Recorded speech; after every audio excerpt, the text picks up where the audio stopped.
And now over here in the New Testament, okay, like I just said, over here in Timothy and what was the other spot? Acts 10, 9 to 15. Now you can eat anything, right? So now in Romans 2:25 to 3:1 and 4, chapter 4, 9 to 16th verse in the good spell, it gives you this double talk. You know, we're not going to go through all of it because, again, we're under time constraints, but you can go in there and read it. Again, you know, Romans 2:25 to 3:1 and 4, 9 to 16, in the good spell, the Gospels, New Testament. It gives you this all this double talk about circumcision, right? Its purpose is to negate it, okay? To make one think it's no longer necessary to be circumcised, okay? In 4:15, it tells you the law works wrath. Okay? This is Romans chapter 4, verse 15. It tells you that the law works wrath. Okay? The law of Yah works wrath. All right? And where there is no law, there is no transgression. So, again, they want to take you away from law. Like where the law works wrath, so where there is no law, there is no transgression. We just do away with the law, and so now you're not sinning. You're not even transgressing if you don't have the law. How much sense does that make? Okay? And in 6, 9 to 14 Romans, because Jesus or Yeshua died for everyone's sins and was raised from the dead, sin has no more dominion over anyone, and you are no longer under the law. Okay, but under grace. Now, what people say that's Christian, you're under grace, you're no longer under the law. You know, I guess evidently that's why you have all this premature death now, right? Okay, you have all, you know, same-sex marriages, right? Males marrying males, females marrying females. You know, how can you recreate that way? Okay, but you're not under the law, which totally bans this kind of activity. Okay, you can eat anything. And you are what you eat.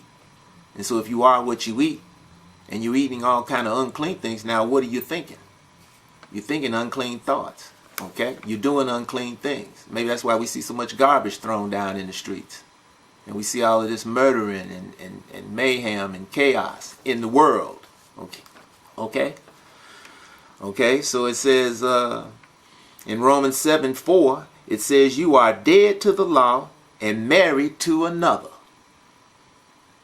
Okay. Now, what does it say in Malachi 2:11 in the Book of Remembrance about marrying the daughter of a strange idol or god, lowercase? You know, it says you be cut off. All who do this. Now, that's you know, marrying yourself to a woman. You know, men marrying themselves to women, just like it was back in the time of Ezra and Nehemiah. You understand that the children of Israel had taken wives of women who were idolatrous. Okay? And it makes no difference if they are of other nations or if they are descendants of Israel.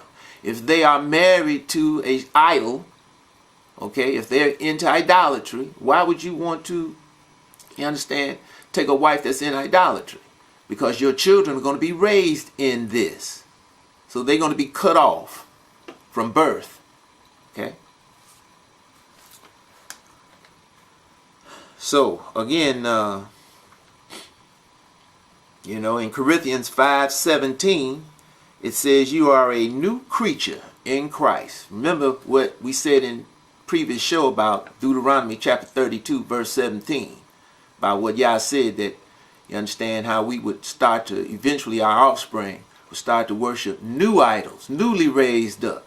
Not Yah, but devils. Okay? And that's when he would scatter us out of the land of Israel into the nations of the earth, where we are today and where we've been now for over 2,700 years. Okay? Okay, so it says in 7:6, okay, what's that, Romans, in 7:6, okay, chapter 7, verse 6, it speaks of newness of spirit and not in the oldness of the letter. See, still moving, you want to move your way into this new thing and away from the so-called Old Testament as they put on it when they wrote that lie called the new, the good spell, right? But again, remember, Malachi chapter 3, down near the end, Yah said he had a book of remembrance written up for the end time, for all who would think upon his name, and all who turned to him, returned unto him. He would, he would make up his jewels at that time of all those who would return unto him and bring us back into the land and do better to us than he did to our fathers. Okay, in Deuteronomy 32 verse 17, we just said that, okay, about the new idols, newly raised up, not Yah, but idols, okay, idols. Now, so again, again, in Romans, again, in chapter 7 verse 9, it says, this is Paul. He was alive once without the law, but when the commandment came, sin revived and he died. Okay, so that's a law again. He's saying that, he was alive without the law, and then when he found out about the law, which was the commandments, then he died. I mean, the total opposite, okay? Because these tenets of Yah, these laws, these statutes, ordinances, judgments, commandments, precepts, and testimonies, you understand? That's the way of life. It tells you that over in Deuteronomy. You read the book of Deuteronomy, you understand? What did Moses tell him? You understand? He said, I have set before you today blessing and cursing, okay? Life and death. He says, so choose life that you and your seed can live. Okay? That's over in Deuteronomy. But here, you understand, Paul, he says that before he knew the law, he was alive. Okay? The total opposite. You understand? But when he found out about the commandment, the law, he died. All right? Okay. So it's because it also says there in chapter 7 verse 8, okay, Romans, for it tells you without the law, sin is dead. Okay? Without the law, sin is dead. All right, now, in Galatians 3, chapter 3, 24 and 25th verse, says the law is our schoolmaster that brought mankind to Christ, or Jesus, Yeshua, that one may be justified by faith. But after faith has come, you no longer need the schoolmaster, or in other words, you no longer need the law. All right? Because it says that, the law is a schoolmaster. It said, but when faith came, you understand, when faith came, then you no longer needed the schoolmaster, okay? So therefore, they're talking about faith being predicated on what you believe, because it says, so as it says in verse 22, okay, in Galatians chapter 3, just believe in Christ Jesus, okay? Place your faith in him. All right? All you got to do is believe. You don't have to know anything. Just believe, right? Okay. But when you believe something, it can be a lie. It can be the truth. You don't know the difference because you just believe it. See, but once you know a thing, it has ceased to be a belief. Now it has become fact. Now it's not just subjective, only what's in the mind.